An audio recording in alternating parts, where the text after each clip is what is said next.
I wonder what's on the tube.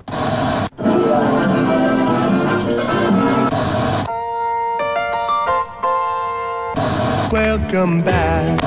Thank you for being a friend. What you talking about, Willis? You are a meathead. No soup for you.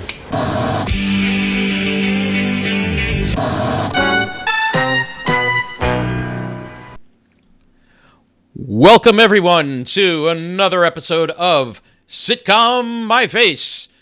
I'm Nick Franco, and with me always, Jay Bidwell, buddy. How we doing, Jay? Dude, I'm doing good, man. I am doing real friggin' good. I got me some zero sugar Dr. Pepper. Ooh. Pretend like I care about my health. I'm drinking the zero sugar water. Well, this shit. I was sipping on this earlier. Have you tried these fucking, you probably can't see it, but gingerbread snapped Mountain Dew? Ooh, God. What abomination of nature is that? I mean, it's not as bad as it sounds, but you really gotta like gingerbread. Not just gingerbread. Like the sweet. That's the whole thing I can think of. It's like, if you just said ginger, I could go with it because, ginger ale, that type of thing. But it's like, as soon as you put the word bread in there, it's like, ooh, that's a definitely distinct taste. It was like so sweet. It gave me like, before I even got the taste of the soda, it gave me like instant heartburn. Ooh. So I was like, probably won't be trying this again. But I also tried that voodoo one they did for Halloween. That shit was good. Ooh. There's like a mystery flavor. Oh, you gotta love mystery flavors. I looked it up after I tried it, and it was fruit gummies. And I was like, of course, I fucking love fruit gummies. Nice. Why wouldn't it be delicious? So if you see any more of that on clearance, you might want to try that shit. God, I haven't had, I'll be honest, I haven't had Mountain Dew in years. Like, I remember in my late 20s, I was drinking some of the, I was doing the Dew. Yeah, I usually just do like Coke that's Zero a long time or ago for me. I'm doing. Yeah, I'm like a Coke Zero guy now. But I just wanted to try whenever they come out with these random ass fucking flavors, I feel like you gotta try it, Mountain Dew's always got weird ass flavors. Oh, yeah.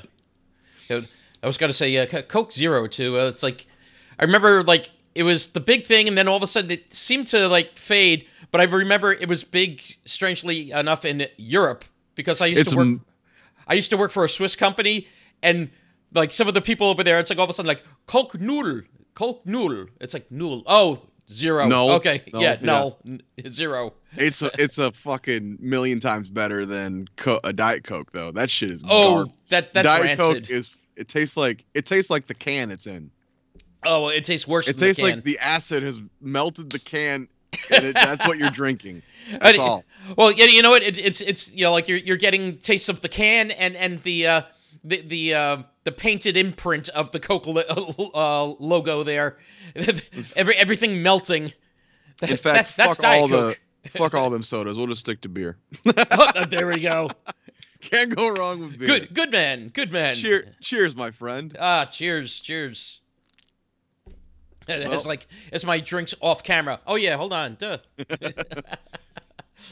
Well, you want to tell the kind folks if they can't read the little TV set below you what we are talking about today? Well, this week we have decided to go a little more modern because we've been kind of doing some older sitcoms. And how modern did we go? Well, we went Modern Family. Literally fucking modern. I was like, that's how not like smart we are.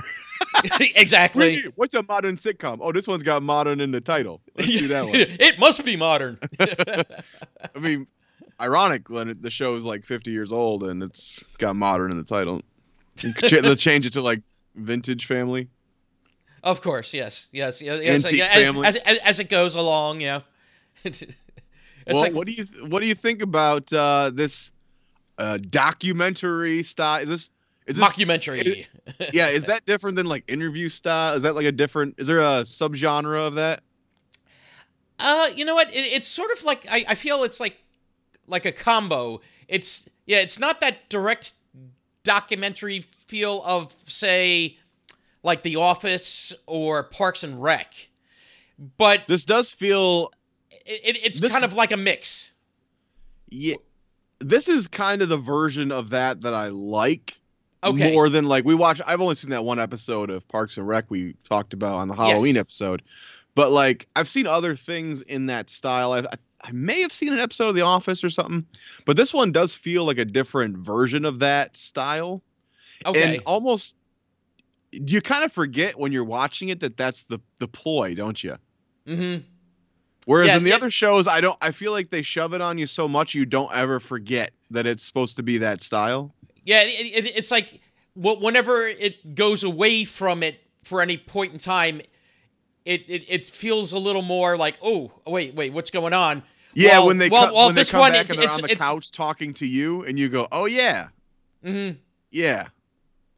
Yeah, And this I don't know if definitely that's has just because they an have easier so much feel. to juggle. Like, Right. we have so much to do that we can't do that many of the interviews or something. Yeah, I was gonna say, and as we were talking before, there is a lot to juggle. Like you have at least, like you said, like about 15 characters worth. It gotta be right. Yeah, like, well, let's just take the term anyway, Modern Family. You know, the title of the show. Why do you think it's called Modern Family? I know this is a strange thing. No, I think that on paper I would have hated this show. I think it was a studio going, "Oh, let's do a sitcom that speaks to everybody." It's Every family. representative of like all Right. different. And I think with Modern family Family, they types. go, "Oh, like there's the gay couple, and there's the young and the old couple. There's your typical family." You actually get a threefer with them. You get the age disparity. You get And you get the minority. the- Yeah, the- I and guess. you get a mixed family where it's okay. Her son Manny from a previous marriage is now joined into this new relationship with Jay. No, I think this is a great show. Can you name all the characters? Okay, let's go for Don't for the you- shot here. Don't you look at that screen, sir. You No, look no, up. no. Okay, let's see. We got Jay and Gloria Uh-huh. and Manny. Yep. And shit. Remember they had another kid. I'm trying to remember what their kid is later. That is Joey. Yeah, Joey. I Joe, think. yep, Yeah. yep. Then you have the let's see. You have Phil. Wait. Why did I just blank on her name? The wife, yeah. Yeah. Claire. Yeah. Phil. Claire. Haley. Alex. Luke. Very good. Those kids are where I got iffy. I was like, what the fuck are those kids? Yeah. names? Yeah, it took me a little bit to like keep track of. Oh wait, well hold on. Which one's Alex? Oh, okay, that one's Alex. That one's Haley. Okay, yeah, all right, okay. But and then on the other side you have Mitchell, Cameron, and Lily. Mm-hmm. And then what was their other kid? They had adopted a second kid, didn't they? You know what? I'm trying to remember at the end, but I know you also had with Haley. She had two kids.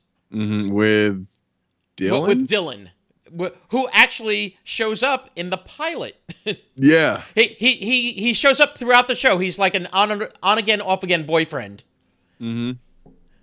This has got to be the biggest friggin' cast I've ever seen Yeah. on any sitcom. And I was telling you, I was like, man, I feel bad for the writers of this show, but they pull it off. Like to write 5 characters well is hard for most shows. Correct. To write 15 goddamn characters. Oh God. And actually, like, they feel very balanced. It feels like they get a lot of equal time. And Yeah. It doesn't they all seem feel pretty too fleshed much. out.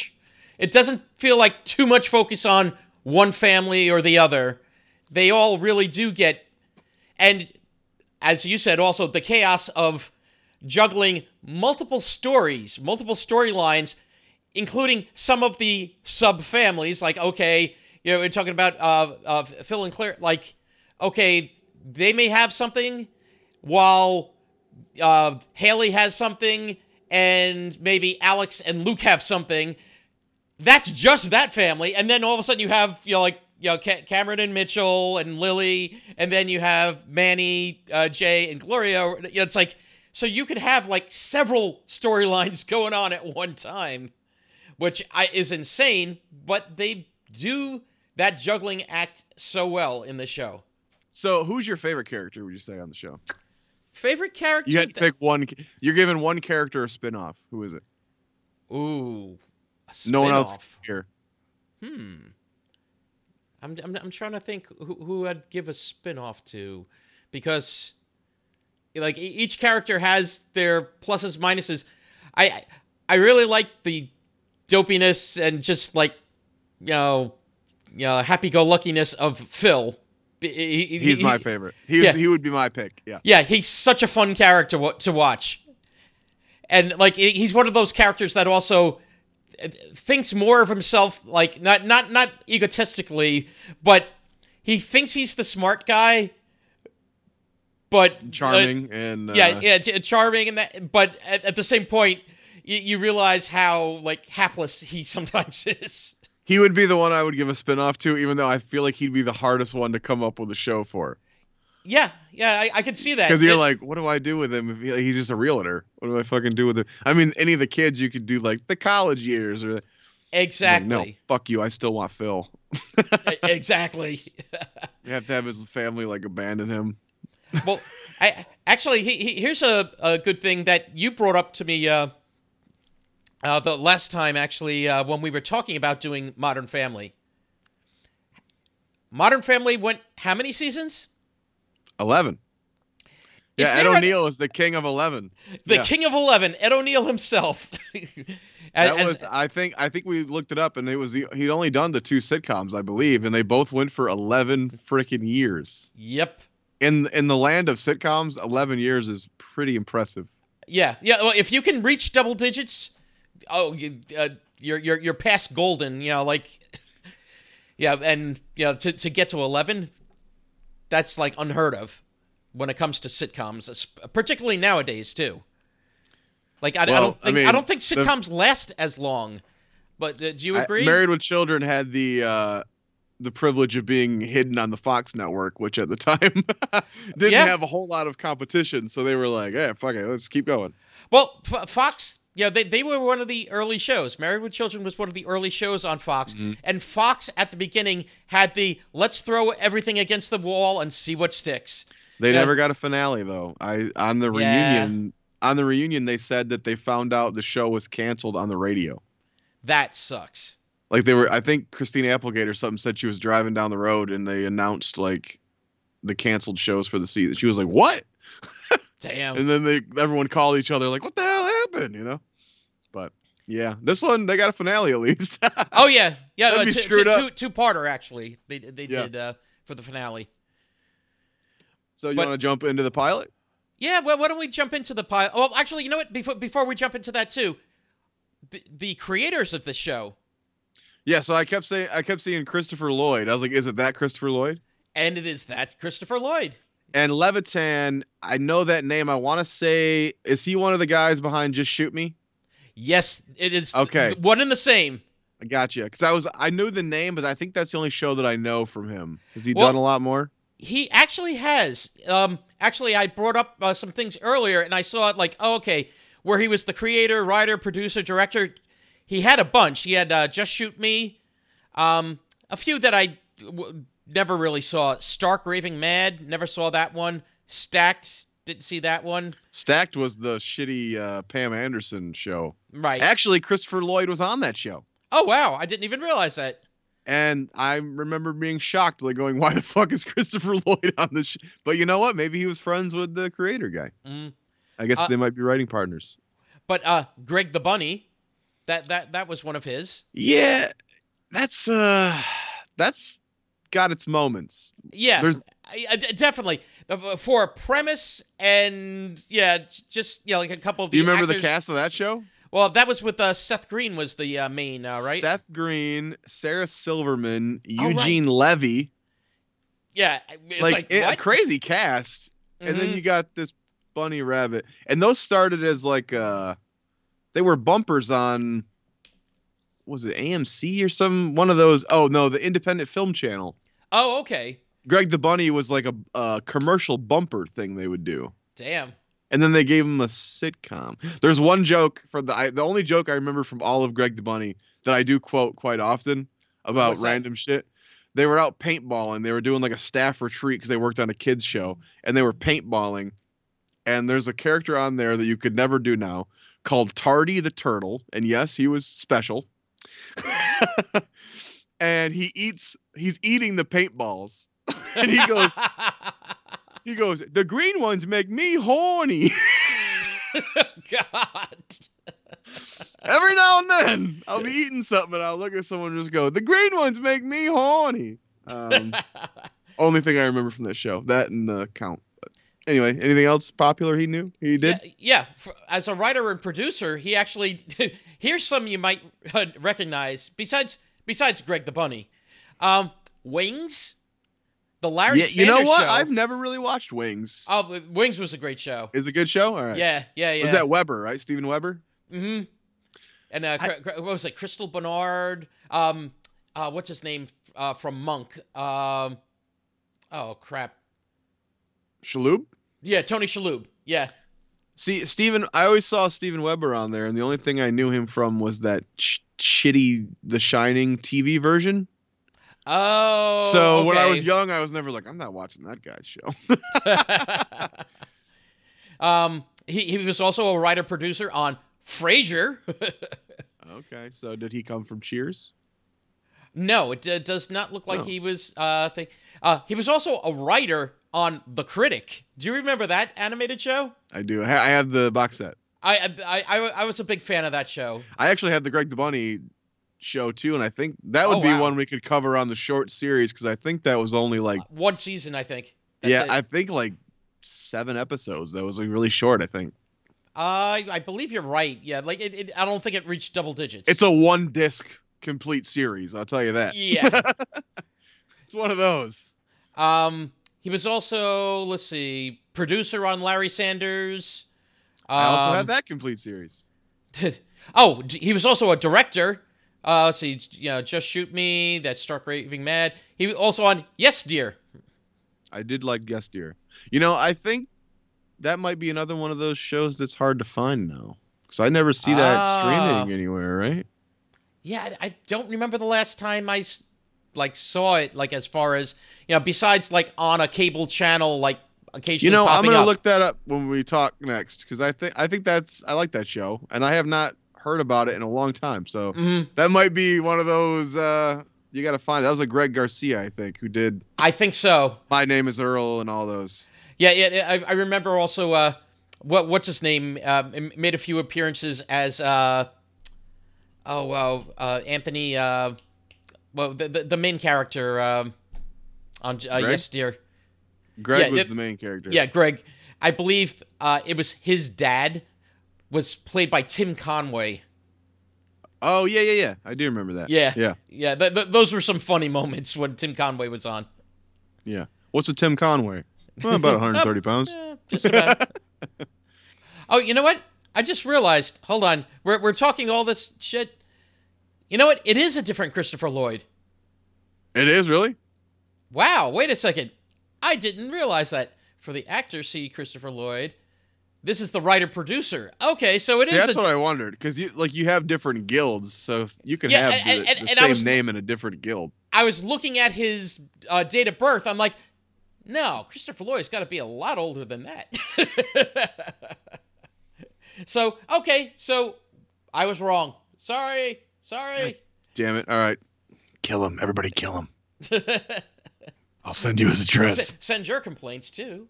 I can send Chucky to your house to kill you because now you live in the same town as Chucky. That's funny. But anyway, back to our regularly scheduled show already in progress.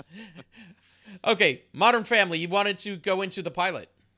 Yeah, I think this pilot is probably one of the best I've seen. Agreed. As far as establishing an enormous amount of cast members, showing you very quickly who these characters are and the things they're facing. The gay couple, for instance.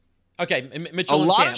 A lot of shows handle a couple like that poorly.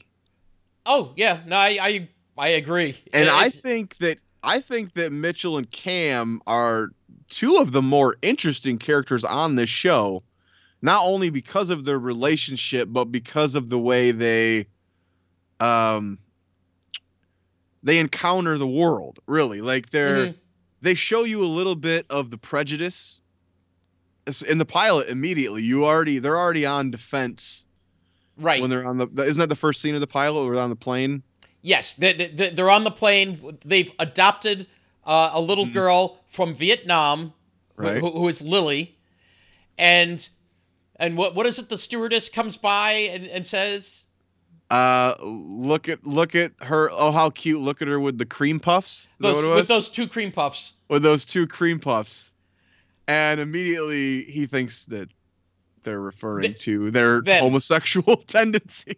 Right. Yeah. That they're being called the cream puffs. Right. So he gets up on the plane and starts like lambasting everyone for thinking this of them. Was he like, we may be a couple of cream puffs, but we're gonna love this little girl more than anybody, whatever, something like that. Right. And then he realizes Lily is holding a couple of cream puffs in her hand. Right. Of which Cam then says, free headphones for everyone on the plane. I really do like the way they handle them on this show, and I think it's a delicate balance between like offensive and rude, cruel. Yeah, and stereotypical. Now, so the Mitchell is gay in real life. That Tyler, Jesse Tyler Ferguson, correct? he is, I believe, gay in real life. But I believe so. Cam is straight. I think you're right. Yeah, Eric Stone Street, who also won a couple of awards as playing Cam, I believe but like he can play either, as you brought up. I think that the one of the best things of the show is their adversarial nature against other gays. Oh God! Every time, did you notice that? Anytime another gay couple or even like an interior decorator, anytime another gay person comes into the show, they're immediately adversarial and competitive with them. Mm-hmm. Even there was one I watched where they were being put down because they adopted a child from Vietnam, and the other gay couple got a kid from Korea, which apparently is a step up from. But that shit was really funny to me, and I was like, I feel like Eric Stone Street would be the only guy that could get away with playing this flamboyantly gay character on TV and not get nixed. Mm-hmm. Wasn't it? What was the movie that was gonna? Scarlett Johansson was gonna play a lesbian or something, and they gave her shit and like canceled the movie. What was that? It was not very long ago, and I remember they were like, "Oh, you're not gay, you can't do that."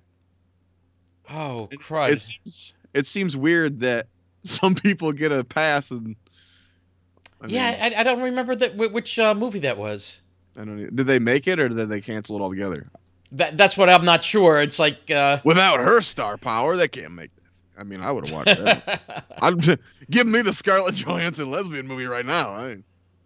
But and the dynamic between the two of them is fantastic too, because I would think Eric Stone Street as Cam actually comes across more flamboyant. Here's what I like about this pilot is every Mitchell, scene.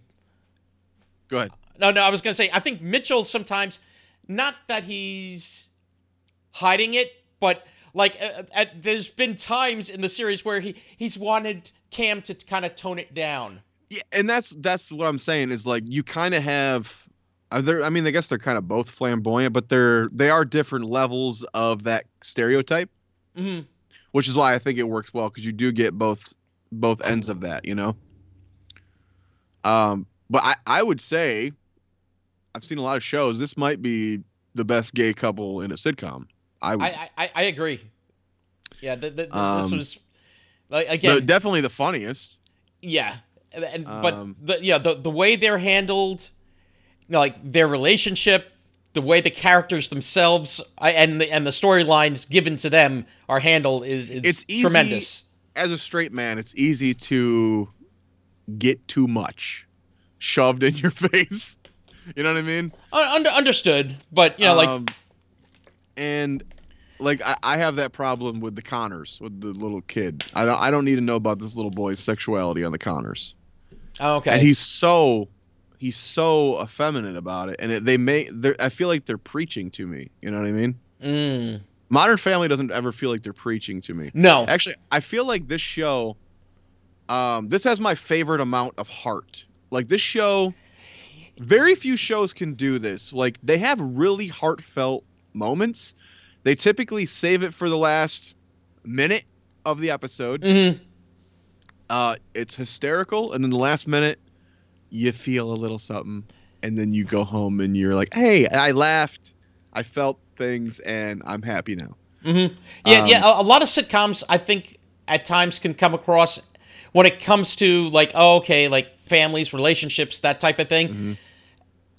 It could be like, if you want to say, overdone for the humor. So it's like even though they try to put in the heartfelt stuff, it's like some of the stuff is just outright mean sometimes, what they're doing to each other or saying to each other.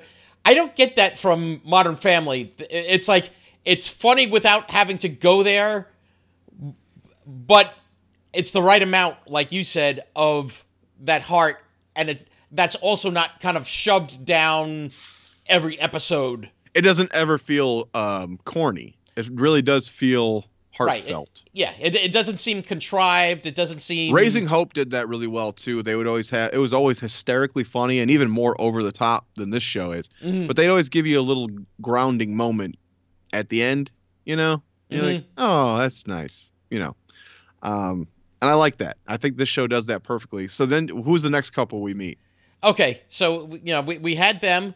I think, did we go next to actually Phil and Claire? I think, and their family. Right. And with the two of them, they have 3 kids at that time. They have, as we said, Haley is the older girl. She's in her teens. They have Alex, who's like the middle child and like ultra smart. And then there's Luke, who I believe it's in the pilot, gets his head stuck in the banister.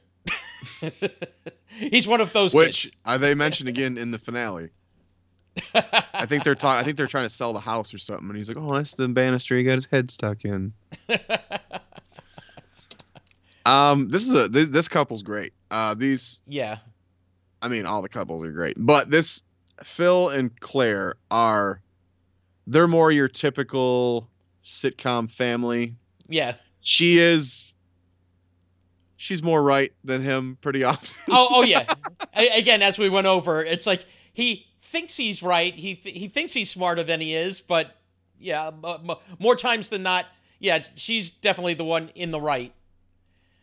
But she's also, she comes across as she's the one that likes to have control of things, like with the kids and with their schedule and everything, and comes across also stressed a lot, and that shows up many times throughout the series. And they mention, I believe, on the show that they kind of got together and pregnant pretty young, right? Yes. And you feel they eloped, in fact. Yes. Yep. Yeah, They that was eloped. in one of the episodes one of them I watched. Must be one of the ones we were talking about. I do love their young heir. They do have, even though they're older now, they still have that naive, not uneducated, but they didn't quite excel in life as much as they want to. That young air about them that a young parent does. Right. So it seems like people who have, in my experience, my friends and shit, who have kids young, like especially teenager, it takes them a lot longer to surpass that because they're kind of frozen in time. It's very hard to excel your education, from my understanding, when you're also in with a baby and all that. So I really do get that vibe from them, especially Phil. He's very childlike, youthful type. Oh, very much so. He likes his toys. Yeah, he loves his toys. He wants to be an inventor, but he's horrible. Yeah. we see some of his inventions also later too. Yeah, so and they play off each other so well. Correct. For a pilot, it's actually incredible how well these characters play with each other. Mm-hmm. Even the kids are pretty freaking good out the gate. Yeah. Again, no kid is kind of how do you want to say it? Like overshadowing the others. I don't know, Lily, she cried a little high for me. I don't know. I would have directed her better than that. I don't know. No, but as far as Phil and that, I think like that family, the kids don't, not one does not outweigh the other. They all have their rightful. Well, until the last season when two of them get really hot. Yeah, I know. Yeah, the guy was hot for Luke there. But anyway, You hear that, Mitch? But with their storylines going on in this pilot episode, what's going on there? I don't fucking remember. I watched so many in the last 3 days that I don't freaking remember. This is what I was telling you earlier, is that I love this show and I think it's hysterical. But it is kind of in and out. There's memorable moments, but as a whole, I think it's probably because of the way it's shot, because it does feel like a collection of moments and funny scenes because of the documentary style. It's really hard to remember which scenes are in which episodes. Because even like I have the first 6 seasons here that I had watched over the years. Strangely, I have one Blu-ray season and the rest are all DVD. Really angry. Which season is that? If you get a Blu-ray season, make sure it's season 3. So I had seen these 6 seasons before, and even going through the list on Hulu, I'm like, I couldn't tell you what fucking scene was in any episode. Okay. Then that's not to say that it's bad or not memorable. There's the very, very memorable moments, but I don't know which fucking episode they were in. Well, in this first episode, what's going on with the kids? Okay, Haley is going to have a boy over the house for the first time. Right. Dylan. Who is Dylan? Yeah. Right. Yeah, they're going to be just hanging out, watching a movie. Which Claire is very like, whoa, hey, like first she's like, hey, your skirt's too short. Keep the door open. That like all the things, because she's thinking of what she was like when she was Haley's age. So were you waiting for the sitcom trope that I was when she's talking about leaving the door open? How many sitcoms have that same moment where the parent comes in and takes the door? Oh, okay, yeah, I know what you. They don't just leave the door open; they take the fucking door off the hinges usually. Yep, and they'll take the whole thing. Yeah, no, this show is more grounded. Yeah, it's goofy at times, but it's very grounded. Mm-hmm. But one of the other characteristics of Phil that you get, well, so right away, again, Claire is worried about the length of the skirt, while Phil is like, oh no, that looks great on you, honey. Yeah. It's like he's trying to be not just the parent, he wants to be the kid's friend. He's coming at parenting from that angle. Was the Mohawk in one of the ones you watched? Yes. Yeah. Yeah. But so that's one of the storylines going on there. The other storyline, which was freaking hysterical, is and also Claire wants Phil to be like threatening when Dylan comes over. Be scary. Was this the one where you got to shoot him? Was that the pilot? This was also with the you got to shoot him. Yeah. I remember the moments, but it's really hard to be like, this was in this episode. Did you watch the second episode? That was really good. Yes, too. I did. Yes, I did. Yeah. But yeah, so he wants it's like he wants him to be more the bad guy to get her off the hook once in a while. Mm-hmm. Yeah, that's part of it, but also she wants because she's nervous now with Haley bringing a boy over. She wants Phil to exert a little more like, hey, that's my daughter, that type of thing, and Phil is trying to exert that and then slips on the the stairs because of the stuff that he used to get Luke out of the banister. Yeah. So that's one of the other stories going on, him hurting his back. And Dylan having to carry him into the living room and that putting great him... moment where he puts him on the couch upside down. It's like, okay, yeah, you can move me onto my back now. Okay. They just walk away. Yeah. And everyone walks my out. back, and they're just out. They're gone. But the third storyline, just for this family, is what you said. You're going to have to shoot him. The fact of Luke... Phil gave Luke a, BB airsoft pistol. gun or something. Yeah. This small BB, I think it's rubber or something BBs that it shoots. And he shot his sister, Alex. Mm-hmm. And he told him, if you ever shoot anyone, I shoot you. Yeah, I'm going to shoot you. So you feel the pain of it. So, yes. And they have to schedule it. There's a really funny moment where they're looking at the calendar.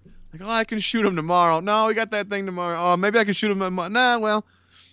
They'll pencil it in. He's like, Yeah, and this is the great thing about also Claire, the fact of she's the organized, she's the controlling. It's like, oh no, the kids have this after. Oh no, wait, no, Luke's got this. Oh wait, you have this full schedule. It's like, oh, I guess between 4:15 and 5 we can fit it in.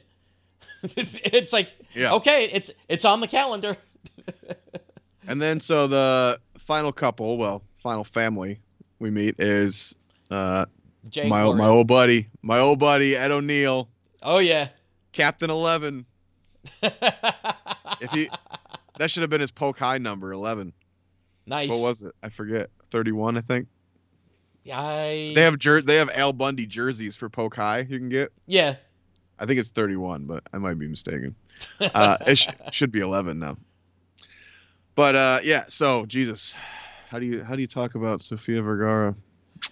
Oh. Very carefully. Yes, very carefully. Don't you sexualize her, sir. She's a human being. But yeah, and now she's originally from Colombia. That's in the story, she's originally from Colombia. She was married previously, had Manny.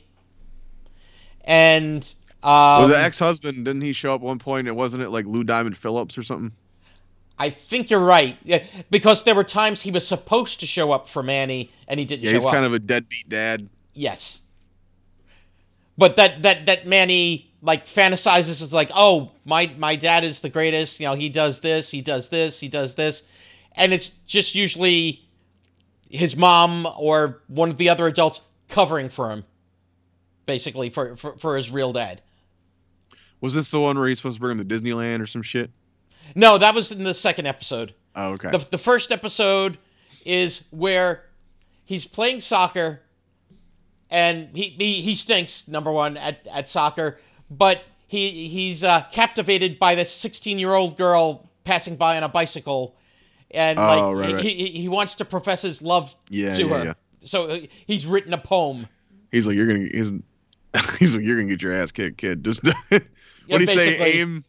He didn't say aim lower, but he said something funny that was comparable to that. I forgot what he said. He's like, yeah, But you're not gonna get her, pal. Right. Sorry. But with also at the soccer game, one of the other dads is talking to Gloria and says, "Oh, was that your dad?" Is talking about Jay, who's her husband. So the funny moment there is when he goes to get up, and he can't quite get out of the lawn chair because he's an old man. They do a really funny callback to that in the final episode, where him and Gloria are sitting in lawn chairs. It's now 11 years later, right? And they're talking about how their marriage has grown and shit, and how close they've become, and they both can't get out of the lawn chairs because now she's also getting older. Yeah, it was pretty funny. But so this becomes a recurring thing in this episode that it's oh yeah, I don't care what some other guy thinks, but he actually does care that they think he's old. Mm-hmm. So as the rest of the episode goes on, we have I'm trying to think of the other things as far as Mitchell, Cam, and Lily. I know later on in that episode is where that comes back into play, particularly at the end. One thing I would like to ask you, if I think the smartest thing they did was, it would be really easy to make this a show about 3 different unrelated families. Right. The idea that, so the Ed O'Neill character, Jay, is the father of Claire and Mitch, who are, siblings, and then you have their family. So you have all 3 families in the show are connected. Correct. Where with this format, this documentary format, it would have been easy to have them separate. Right. And then, like you could have episodes that were just focused on one of the families over the other 2. And I think that's a really smart frickin' idea. But I wonder how it would have played out if it was the other way. Yeah, I'm not sure. If you didn't have to have, like we said, there's a million characters and a million storylines. You mentioned in just the pilot, you have one family with 4 different storylines going on or something? And that's just one of the 3 families. So it's like, if you didn't have to juggle those also intertwining with the others, it would have been interesting to see what they could do. Yeah, well, what would it have looked like if that was the scenario? And I forgot they try to do it as a reveal at the end of the episode. Like, they don't tell you right away that they're all related. Mm-hmm. And then the end, you find out that's their dad. Yeah, they're all related, and Mitchell and Cam haven't told anyone that they were adopting. Yes, that was which becomes one of the, at the end of the episode, Jay is talking to Mitchell. It's like, it would be a bad idea if you guys adopted. And Ed O'Neill is so good as being a gruff old douche sometimes, and then, but he's such a sweet man, I really like when Carol Connor would get sentimental on. Yep, yeah, on All in the Family. I get a lot of those vibes from Ed O'Neill on here. I could see with a less, if you want to say, he's still kind of like sort of set in his ways, a la an Archie Bunker, but at the same point, it doesn't come off as like say bigoted in that where Archie was like out and out. But this is how he grew up, and this is him set in his ways. The episode where Edith died. I think he won an Emmy or something for that. I mean, he gives that speech. He's just sitting in sitting on her bed, giving a speech about missing his wife, and he's fucking. And it's Archie Bunker, one of the funniest characters ever on television, and he moves you to the point where you're like, oh, no, I'm not crying, you're crying. Oh, definitely. And I can't wait till we get to that show. By the way, it's like that was such a fantastic show. I feel like Ed O'Neill could do that if the show gave him an extra few minutes to do a moment like that. Mm-hmm. But I'm also kind of glad they don't, because it's also just a lot of hilarity. Right.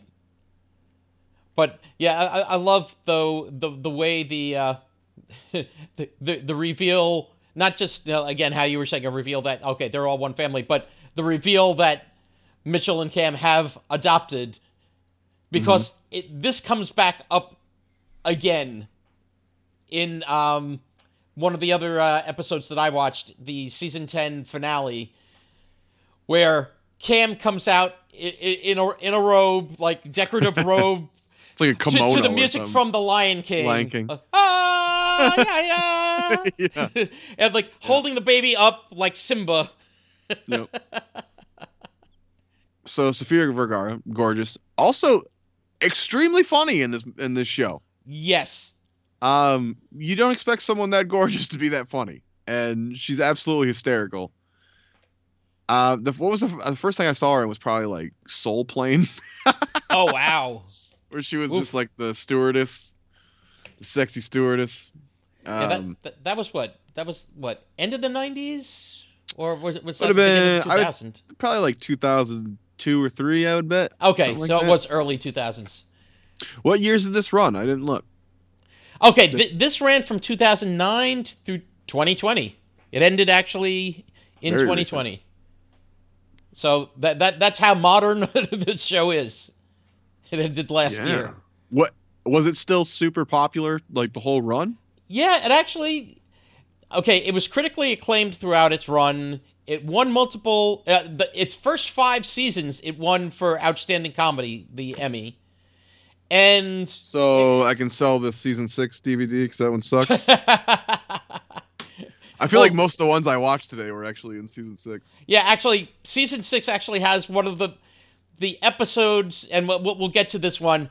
The episode I think that most people rank as the highest episode, like best episode of Modern Family, is in season 6. I should have watched these bonus features because one of them says a modern Thanksgiving. Oh, there we go. Damn it! Oh, we did watch some Thanksgiving episodes. We did. We found a list of what was it, 7? Yeah. They like ranked the 7 Thanksgiving episodes. I watched the top 3 on there. Yeah, I watched 2 of them. Fucking noob. Get good, noob. But yeah, but we'll finish out the pilot here. When it comes to Manny and the girl, she works at the mall. By the way, like this girl that he's in love with, this 16-year-old, and Manny's what at that time, like 11, 12? I don't know. Yeah, I don't know. He looks like a little person to me. he has like an Emmanuel Lewis vibe to him. But yeah, like I couldn't tell how old he was because like, okay, first you're watching him play a soccer game, and it's one of those also where the kids are a little less gifted when they're playing soccer anyway. Like when you watch little kids play soccer, they're just running around the field and not really. Somewhere. You just offended somebody. You offended some kid who's shitty at soccer. No. Just like when it's kind of like also Pee Wee football. Yeah, Pee Wee football is you don't have a lot of like quarterbacking, throwing to the receiver. That it's just like, okay, somebody have the ball, run. That's Pee Wee football. That's it. Somebody has the ball, run. Oh no, go that direction. Go that direction. That direction. That direction. That's what it seems like. Manny's soccer team is a little like. It's not that high school type of soccer team, but like it seems like he's like sort of maybe at the end of middle school or something. And here's this girl that's 16 that like he's got this crush on that he wrote a poem for, and he goes to the mall to give her the poem. Is he even looks the same at the end though? He just looks taller. Yeah. I'm like, how fucking old is this kid? Oh no, does he have Paul Rudd disease? Like sexiest man alive right now, Paul Rudd. Like, oh, Clooney and Ryan gotta be pissed. Well, I think Ryan had some pointers for Paul. Did you see the thing they did this week where they switched spots on the late shows? Yes, that's so funny. It's kind of funny. I wonder if the host really knew though. I feel like they must. It was Will Ferrell and what's his name? Yeah, well, I said Ryan because I couldn't think of his fucking last name. Ryan Reynolds. There you go. Yeah. They were supposed to be on the other Fallon 2 shows. And Kimmel, and they switched. Yeah, the Jimmies. Yeah. Anyway, that's all the pilot, right? Well, great. Well, just one last thing. We'll finish off that Phil has to shoot Luke. Right. That was so freaking funny the way they did this thing. First, Luke is bundled up. He's got like a winter coat on. He's got 5 hats or 6 hats. Multiple how many shirts underwear. Are you wearing? Yeah. 1, 6. Okay, 6. But the gun just keeps misfiring. Well, Phil gets to the point where he's scaring Luke, and that's what he wanted to do. He wanted to give him that fear. It's like, okay, yeah, I'm not gonna shoot you, and it, like you said, it misfires and hits him anyway, and it's like, ow! It's like, oh, sorry. Then Dylan comes out by the porch there, and Phil looks over at him and winds up shooting him and knocking him down. Yeah. And Phil looks at the gun like, what the hell? And shoots himself. Yeah. Yeah, that's Phil in a nutshell right there. Yeah, That gives you an idea of Phil. And that was the pilot. Nice, simple pilot. Introduces everyone very well. A lot of the conflicts that are introduced here go on throughout the series. Yes. Was this also had the little like flirty thing with Phil and Gloria, right? Where he kind of like he thinks she's overwhelmingly hot and he wants to like hug her more than he should and all yes, that. I think that was. That's the thing that goes on the whole time. The Manny having a crush on Haley thing, I think. Yes, yeah, that goes peeks on. its head in here a little bit. A lot of that stuff. The Ed O'Neill and Jay with the uncomfortable with the gay couple just slightly. He loves his son, but he's still a little uncomfortable with it. Right. All that stuff carries on throughout this entire show, and it really is impressive to have that so early. I wonder almost. It's like you really have well-defined characters from the get-go, basically. I wonder if they did this pilot a couple times, or if they already had a season order. Maybe they had shot other episodes before this or something. Maybe. Because that does happen once in a while. But with the casting, too, like, it would be pretty easy to sell a show like this without having it done. You know what I mean? Mm-hmm. And I think this was also, speaking of casting, a very well-done cast. Like, the casting was very well done for the particular characters. Although there was one character that was replaced. Do you know who that was? In a situation like this, it's usually one of the kids. I would guess like Luke. No, it wasn't Luke. It was actually Joey. Later, not in the pilot. Yeah, not in the pilot. Because okay. I was thinking in the pilot, but no. Like just later, Joey is the one that's replaced because they wanted to age him a little more. Yeah, they do that a lot. I remember it was like Growing Pains. They had a baby, and then like the next season they come back, she's like 6. I was like, what the fuck? Yeah. No. Not just what the hell is it? What would we do? Family Ties. Like Andy was a baby, and then all of a sudden, he's walking, talking, and it's like, to be fair, how many years just went by? It is kind of boring baby episode. Oh, I Love Lucy did that. I mean, little Ricky grew up pretty freaking quick. Yep. I think they did one season he was a baby, and all of a sudden he's that little, like, how old was little Ricky? That like 5 years old, playing the drums and shit. You're like, oh, that baby grew up quick. But which episode do you want to hit next? Do you want to hit? Oh, well, how about this? What else did you recommend in season 1? The second episode is very funny with the bike stealing. That was freaking hysterical. And long story short, Phil gets the kid Luke a bike and tells him, "Be responsible. Don't leave it out. Lock it up." He sees the bike outside of a grocery store or arcade or something. Store or something like that. Yeah. He's like, "I'll teach him a lesson." Steals the bike. Then gets the bike stolen from him. Right. Turns out it wasn't the kid's bike to begin with. It was someone else's bike. He buys a new bike. And then the bike that he thought was stolen was returned. Yeah, by one of the neighbors. By a neighbor woman that his wife would not be too happy he was helping. Yeah. Well, it's perfect because she got locked out of her house. Mm-hmm. And he had to climb into the bedroom window to go around and unlock the house for her. So, yeah, once she sees Claire, she's like, "Oh yeah, he was in my bedroom the other day." I didn't rewatch. This is a very funny episode. I mean, that is a classic. It feels like a Three Stooges-y type premise, but it's really funny. Mm-hmm. You mentioned the Fizbo one, which I remember being funny, but I didn't rewatch it for this. So freaking funny. Yeah, they're actually on Hulu. Did you notice that there's a whole Fizbo playlist up top? Yep. You don't get that a lot. No. The Fizbo is the clown alter ego of Cam. Right. And we didn't know until that episode. Also, Phil has a fear of clowns. Like he's not afraid of anything, but it turns out, well, except clowns.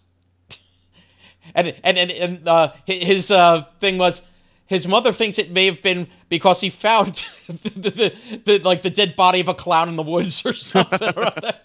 It may have been that dead clown I found in the woods, but Yeah, I didn't rewatch it for this, but I do remember that being funny, and I remember several where he shows up as that, and it's always like, oh shit, here we go, you know. Yeah. The Fizbo episode though was hilarious because talk about multiple things going on too. It's it's Luke's birthday, and they just have a ton of things that like Phil got. Like he got a rock wall, he got a with the like a not repelling what the hell is like the where you slide down on a wire Zip line. Zip line, thank you. So he's got a zip line. He's got a girl doing she has reptiles and like all these things. So, like it's like Jungle Jane or something or other, and it's like you have all this, and because of that, it causes other stories to happen, like with Dylan and Haley, because Dylan's digging all the reptiles that this girl who's older, because Haley's a little younger, even though she's dating Dylan, and now this girl is like a little older, so it's like, is Dylan got a crush? So she releases the girl's scorpion, who's now wandering throughout a party. I think that Haley actress, I think she's actually old, like pretty old in real life. Like I think she was in her 20s when the show started already, or something like that. Wow. I think she's one of those that just looks really young. Sort of like a Ralph Macchio type of deal. Yeah. Or, Ashton Kutcher on fucking 70s show where they're all like 30 years old playing high schoolers or whatever. There was one I think it was in the first season too, that was pretty funny with Mitch is terrible with power tools. Did you see that one? No, I didn't see that one yet. He comes in with fucking nail guns just wailing around, and Cam's always like, I'm scared for my life whenever you have power tools. So he kind of like they're trying to build a princess castle for Lily, and he tricks Jay to come over and he convinces Jay to come over to assist, check, just hang out. Oh, you need help with this thing, even though Mitch wants to do it on his own, so he feels, but they're all scared of him. He's cutting he's got jigsaws every time he turns. He's cutting the fence down and shit like that, and they're like, put the tools down. But it's he's like, I want to look at that and feel like there's a little bit of me in there, but he really wants to build it. But they're like, bro, no. That was pretty funny. Yeah. I'm trying to remember if it was in the second episode or the Fizbo episode with Gloria, Sofia Vergara's character. She's talking to Jay. It's like, how everyone has that cousin that, okay, it's like quick with the sticky with the fingers, or can hotwire a car, or like all these like he goes, which cousin was that? But it's like I'm the cousin. I was the cousin. Yeah.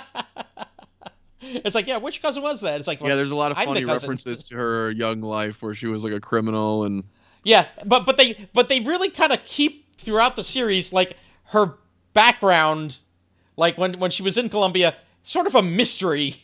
When the new baby's crying about his pacifier, when I watched earlier, she's like, "Oh, you cry about your Binky? When I was a baby in Colombia, my Binky was a spark plug."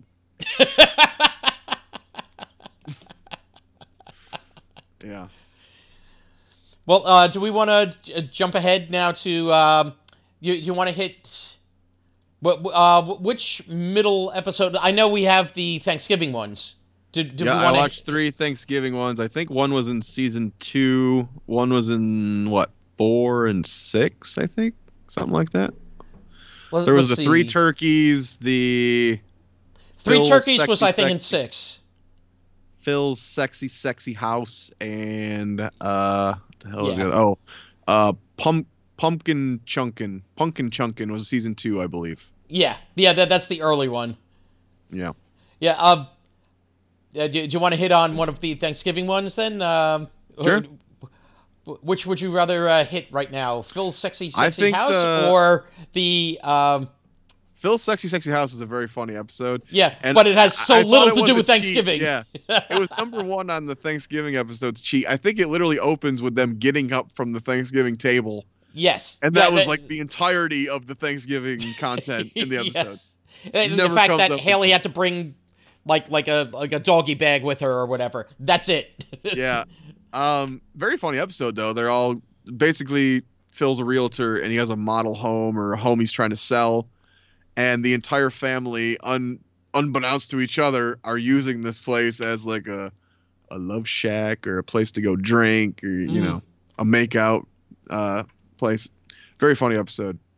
Yeah, no, that was a very good, and I love the part with Phil himself, that he himself was gonna go over to the house to do some role playing, of which his wife misunderstands. He's talking about a video game role playing. Yeah. He's playing VR, like an Oculus or something. Yes, an Oculus Rift type of like Dungeons and Dragons or something or other. While Claire asks him, "Oh, what kind of role playing?" It's like fantasy.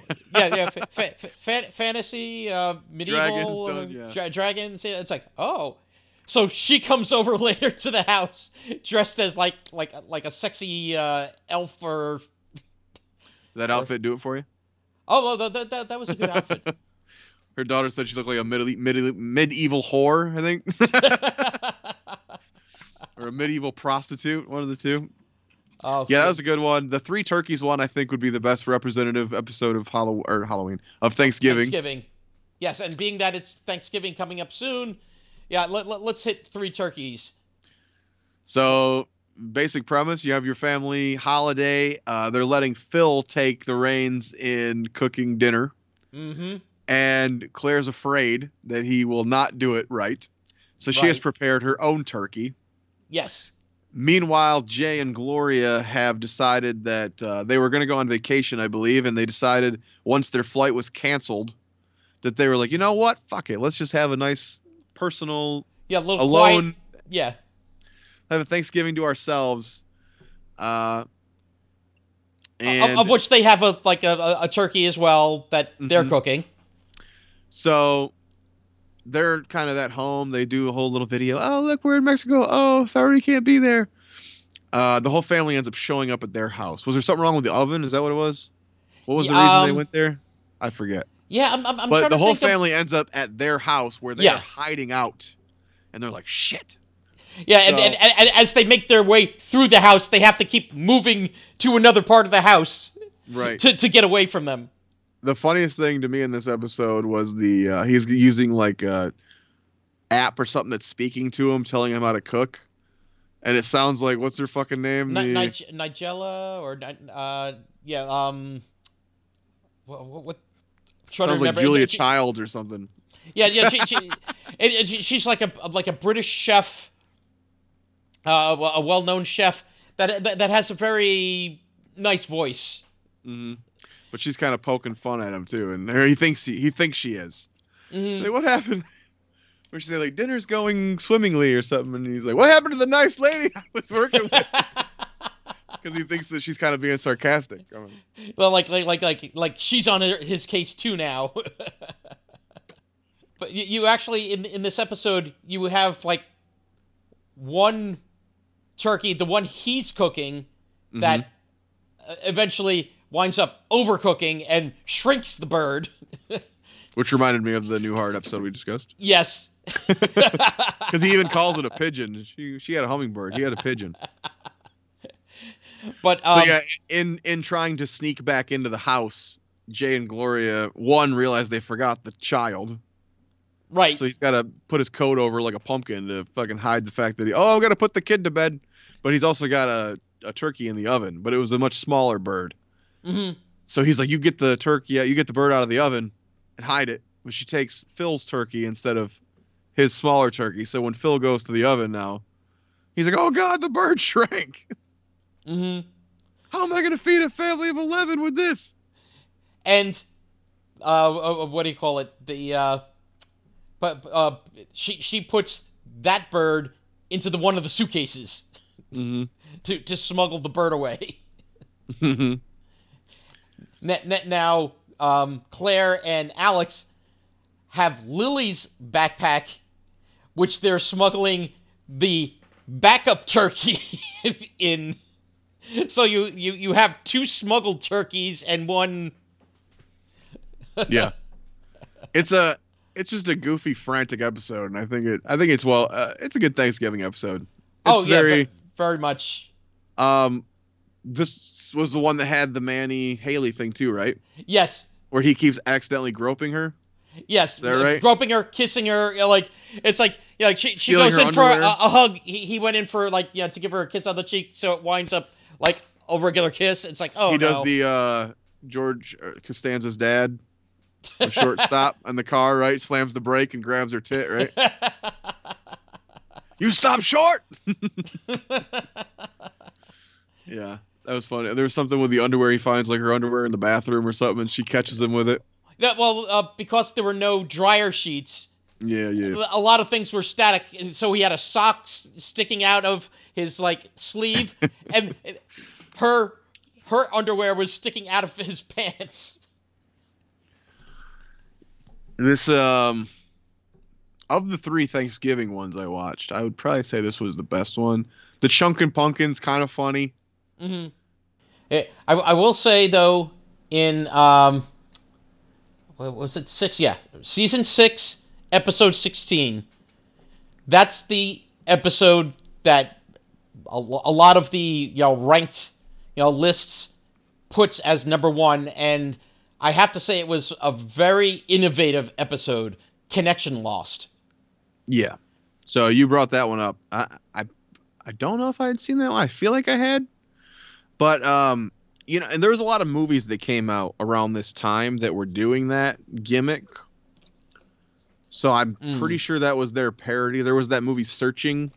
Okay. Did you see that movie? No, I didn't. What's the guy from Harold and Kumar, the Asian guy? Oh, crap.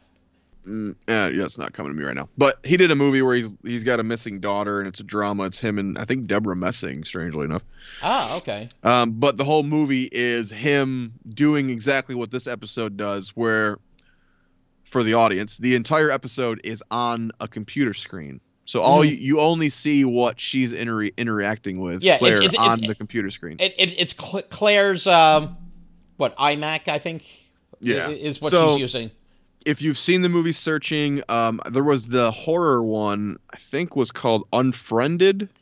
Oh, yeah, Unfriended. Where there's the group that's in the video chat with each other, and there's ghost shit going on, and all you see is their webcams and when they're pulling up stuff. So there was a handful of movies that, I think there was another horror one too. But anyway, there's a handful of movies at that time that were doing this. Mm-hmm. And I wonder if they were just like, hey, let's try it. They did it well. They did it really well. To have a sitcom episode done in this manner, because she's looking up things, she's trying to contact via FaceTime, and that basically the premise of it is she's at the airport and she's trying to contact Haley. Mm-hmm.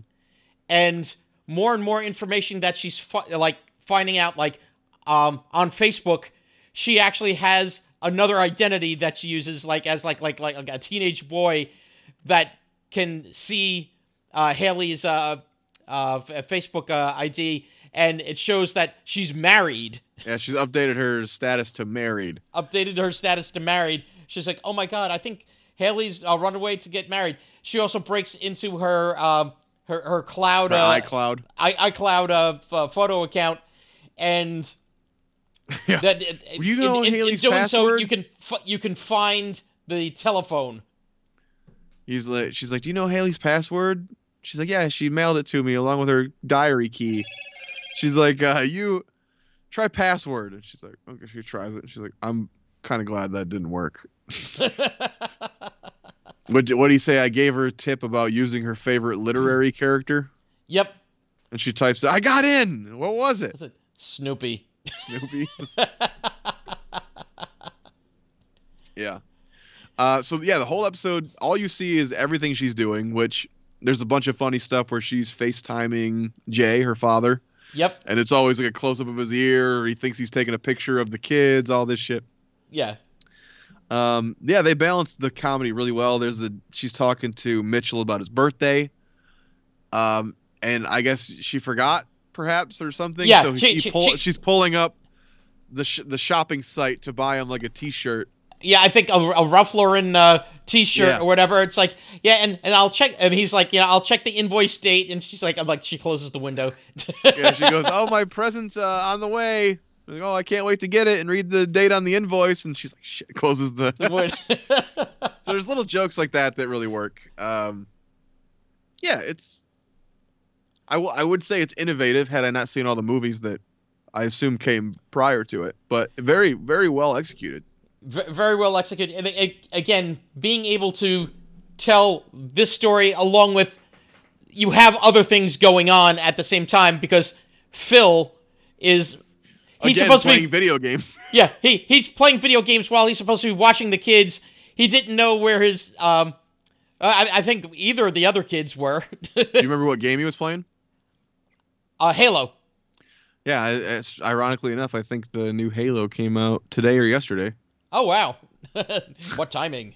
Yeah. Yeah, there's the running joke is that, oh, where's Alex? Oh, I don't know. I think she left. And then she's like immediately behind him. Yep. He's like, oh, you're back. She's like, I've been here all day. And that joke kind of goes on throughout. He's so into his game, he has literally no idea. No who clue the fuck what's is going in the on house in the outside world around him. She's like, oh, you're playing your video game instead of whatever with Luke. And he's like, oh, Luke and I are spending quality time together. Okay. She's like, where is he? He's like, oh, he's not here. Yeah, and Luke is actually getting his hair cut by Gloria. Mm-hmm. And this is the one you were talking about. Yeah. Basically a mohawk. Getting a fucking mohawk. And she's like, oh my God, like what the hell? He's getting him. And Phil, what the hell? He's like, oh, we had a bet. He's like, oh, you let him get a mohawk because he won the bet? And he goes, no, he lost. He lost the bet. Would you rather that he won? I have a job. It's like I gotta be a real estate agent. I got a career. I got a career. Yeah, I love Phil. Oh, yeah, that was great. Let's see. Yeah, Alex is trying to also deduce, with her mom, where Haley is, like what she's doing. A book comes delivered. Like, or it was a package for Haley. They open it, and it's a book about like having a kid. What to expect when you're expecting, I think it was right. What to expect when you're expecting. So now, Claire thinks that Haley has gotten married and is pregnant. Right. And ran off to Vegas. And ran off to Vegas to do so. Yeah, because where the phone is found is basically by the little chapel in Vegas, I believe. Ping it. Yeah, they ping it with the iCloud. I mean, the payoff's not great, but the journey there is very funny. Oh, the journeys, like I said, it's incredible the way they did that and just kept the pace. Basically, Haley walks into the room and they're like, what the hell? There you are, She's like, oh, yeah, I've been here all day. Say, just sleeping. Yeah, sleeping. I left my phone in the dude's car and he went to be in a wedding in Vegas. Right. Some shit like that. And the thing, it's like, but you change your status to married. It's like, yeah, to cronuts. To a cronut. It was so good, I had to marry it. Yeah. And you're like, okay, I mean, it's kind of stupid, but the episode is worth it. It's still funny as shit. Yeah. This is a show that. Do you think it's oversaturated with babies and births and weddings like we talked about? There are a lot of events that happen in this show that normally happen in a family, though. Right, and I think that's why I forgive it a little because. Yeah. Well, and again, the fact that there are so many characters. Correct. You're going to have more of the events. It's not a show, a lot of the ones we talk about, they have like 5 characters and they're having the same shit over and over. How many fucking times did these 3 events happen to 5 characters? Correct. But now, I guess when you have 15 of them, it's a little more forgiving. Yeah. and like we say, it's like, yeah, like just like any large family. Yeah, it's like, okay, there's going to be weddings, there's going to be, people having kids. These are just normal patterns in a family. Mm-hmm. I would say every one of their events, though, they did like a two-parter. Yeah, a lot of them, like, They do the tend wedding to drag them out. Cameron and Mitchell was a two-parter. They drag out the births and the weddings, and you're like, I wish they wouldn't do that, but there are a lot of episodes of this show, so I guess you get enough without it, I suppose. Mm-hmm. If you had to pick a weakest character on the show of the main cast, who would you think? If you had to pluck one out. If I had to pluck one out. You just eliminate one character. Huh.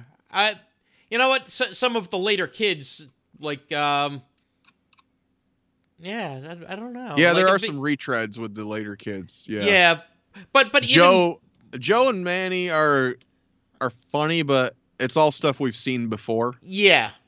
So if you had to go anywhere, like maybe, like him. The one I feel like they give the least to do is Lily, especially when she gets older. Yes.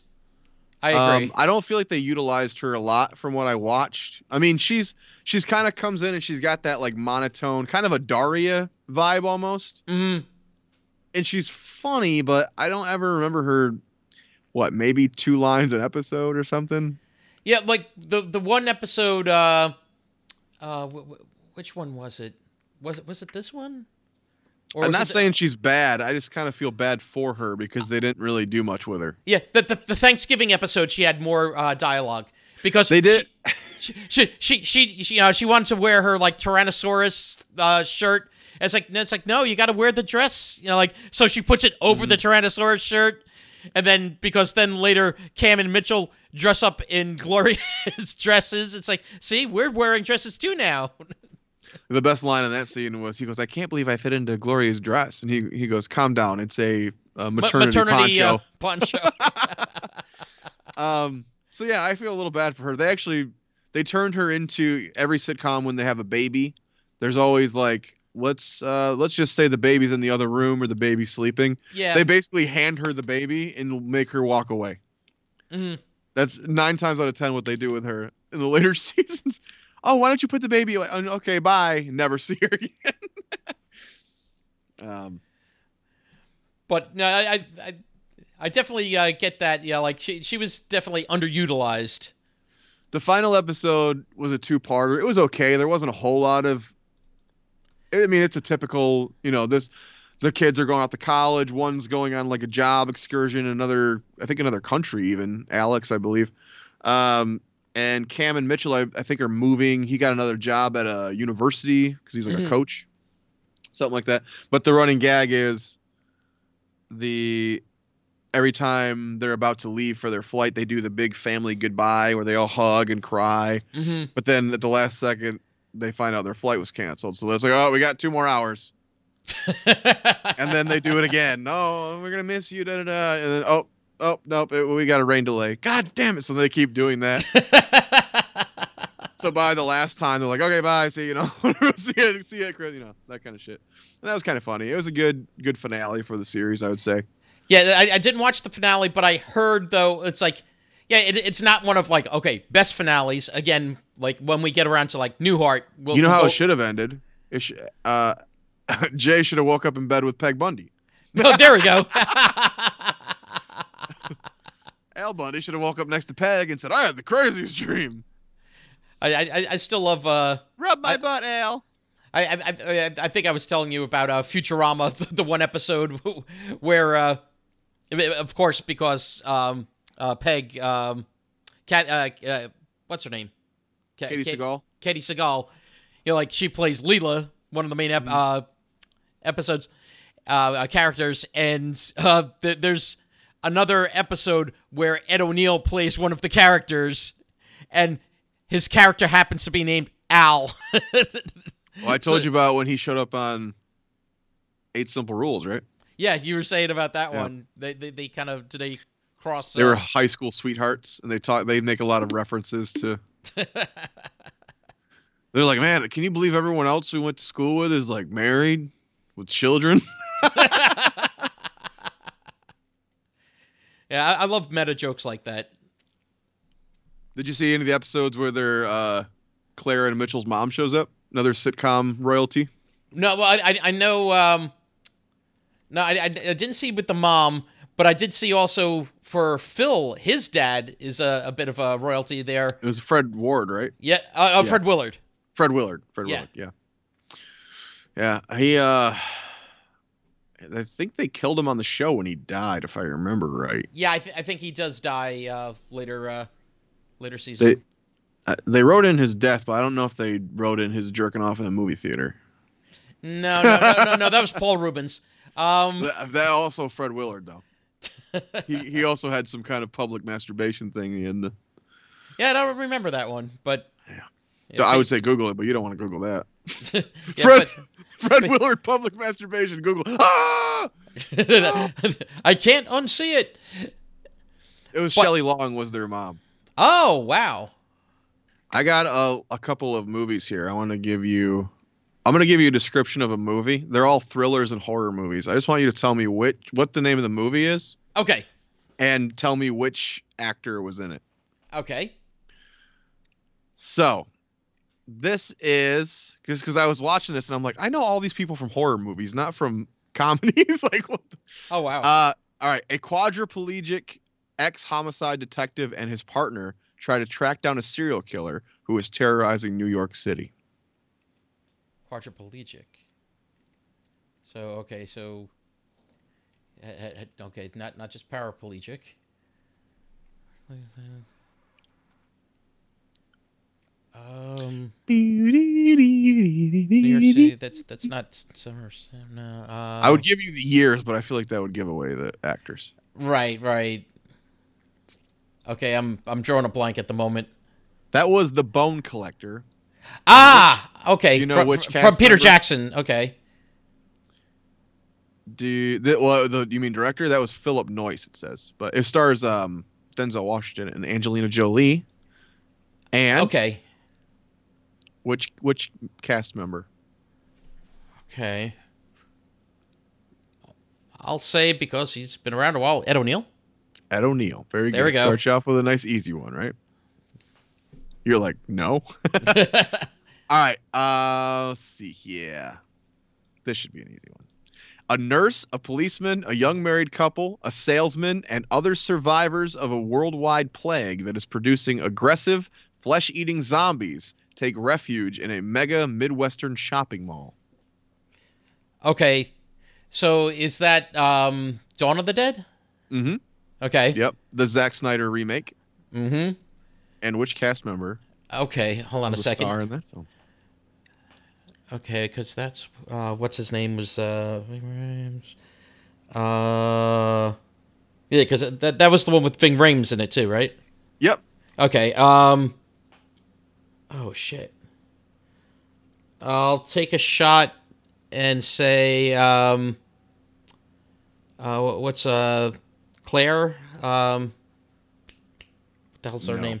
Sorry. Nope. Not her. Her name's Julie Bowen, but she's. Bowen. It was Ty Burrell was in Dawn of the Dead. Really? Okay. Yeah. I forgot. Yeah, that's why it was really weird when Modern Family came out. I was like, this is that douchebag from Dawn of the Dead. All right, we got another one here. FBI agent Jennifer Marsh is tasked with hunting down a seemingly untraceable serial killer who posts live videos of his victims on the internet. As time runs out, the cat and mouse chase becomes more personal. Ooh. Okay, Jennifer Marsh. That's. Okay, you know what? I don't want to take too much time, so. The title is actually in the description. Seemingly untraceable. It's called Untraceable, starring Diane Lane. Oh, okay. But which cast member do you think was in that film? Okay, I'm gonna say Jesse Tyler Ferguson. Yes, it is. Yes, There it is. We got 4 friends on their way to Coachella stop off in Los Angeles to tour true crime occult sites, only to encounter a mysterious young runaway who puts them on a terrifying path to ultimate horror. Ooh. To ultimate horror. You know what? This sounds like a good premise, but you know what? I have not seen this one, so The Horned Prince. This is it's called Satanic. Okay. Which cast member do you think starred in this film?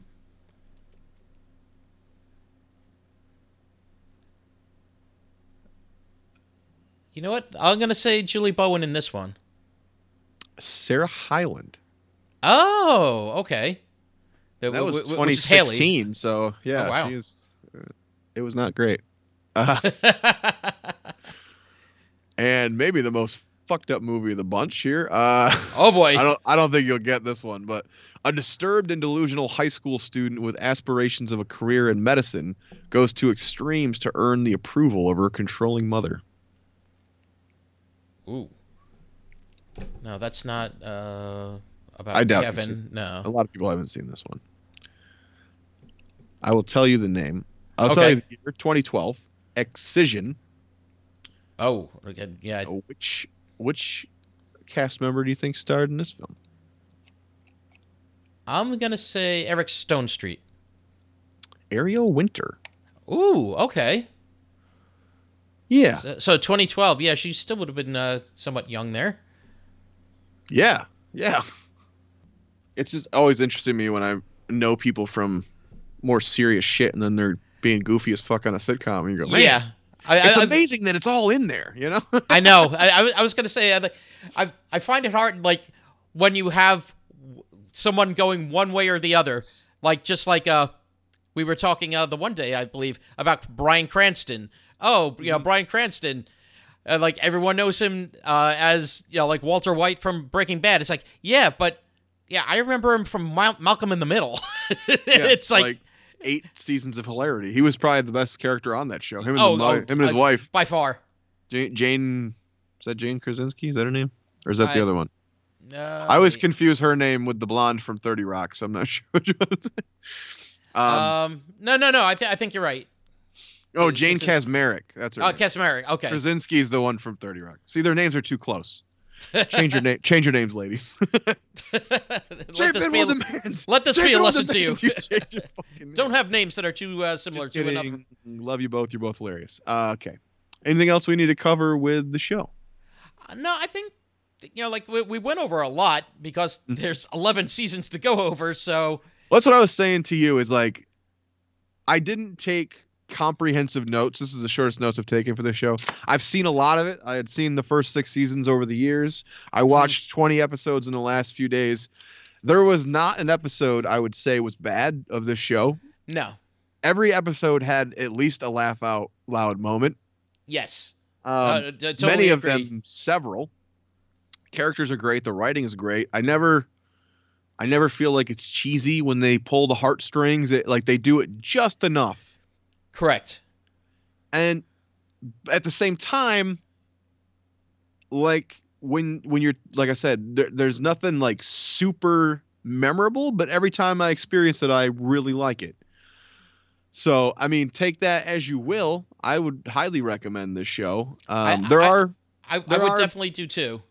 Dips in seasons, I would say. There are some storylines once in a while that will go on a few episodes too many sometimes. I remember, like I was saying to you, so there was a vacation, half a season on a vacation, I remember, and it felt like a lot of people just sitting on a beach.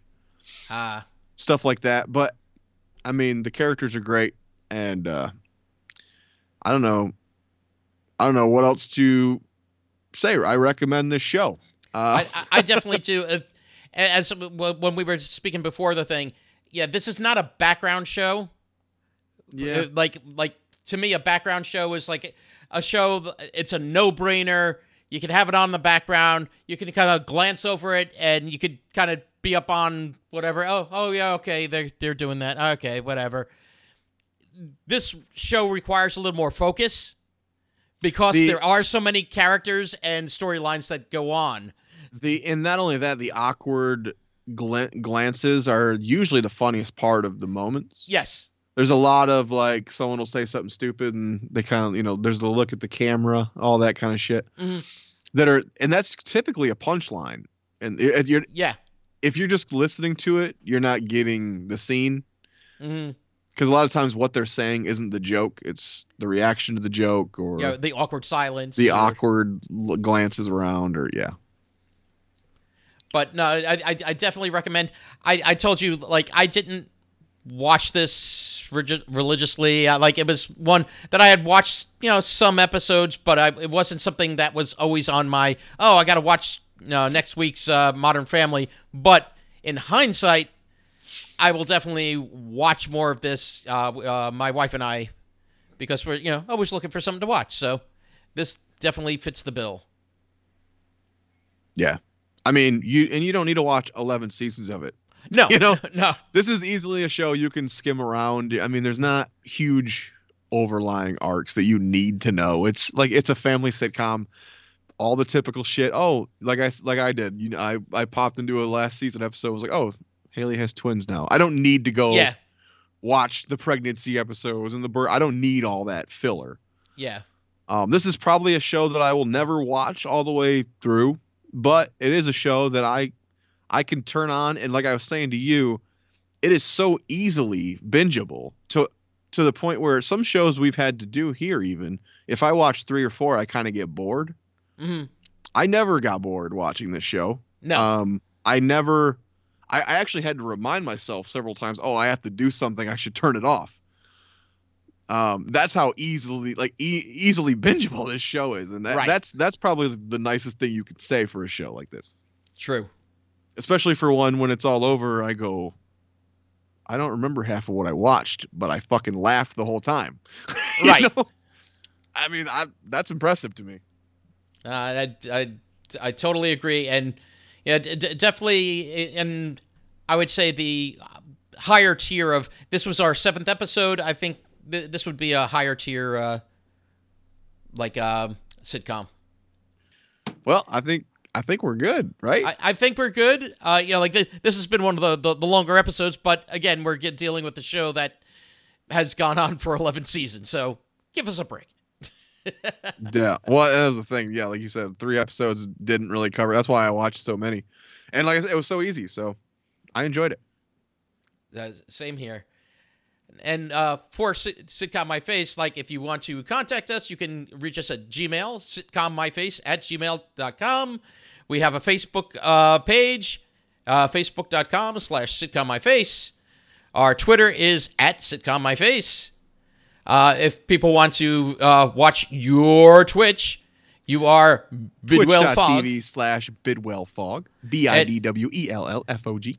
And if you're watching this right now, you know where I am. But if you're not watching, mine is twitch.tv/netnick191.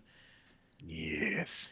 So, and if there's any sitcom that you want us to hit like sooner than later, give us a shout at one of those areas. Do you want to commit to that for the next episode? Or do you want to wait? Think about it. Yeah, I want to think about what to hit on the next one.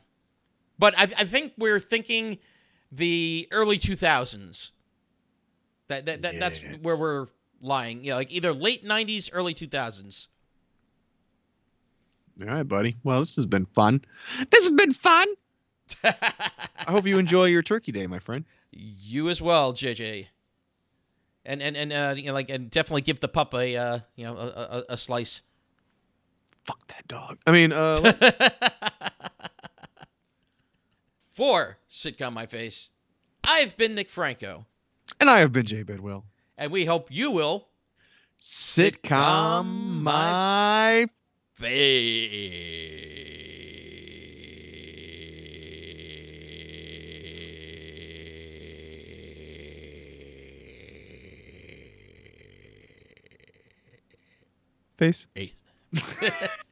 Bye-bye.